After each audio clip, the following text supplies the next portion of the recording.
ગુરુ પૂર્ણિમાનું શું મહત્વ છે? ગુરુ પૂર્ણિમા વ્યાસ પૂર્ણિમા તરીકે પણ ઓળખાય છે. અને વ્યાસજી આપણા હિન્દુ ધર્મના દરેક મોટાભાગના શાસ્ત્રોના પ્રણેતા છે. આજનો દિવસ ગુરુના ઋણમાંથી મુક્ત થવા માટે ગુરુ પ્રત્યે આદર વ્યક્ત કરવાનો દિવસ માનવામાં આવે છે.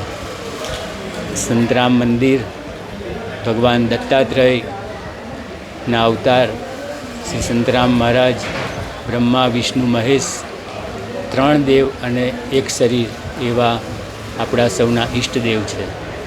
આજના દિવસે આખી દુનિયામાંથી જ્યાં જ્યાં મહારાજના ભક્તો રહે છે તેઓ દર્શન કરવા માટે આવતા હોય છે. અને મંદિર તરફથી સર્વે ભક્તોની રહેવાની અને જમવાની વ્યવસ્થા કરવામાં આવે છે. જય મહારાજ.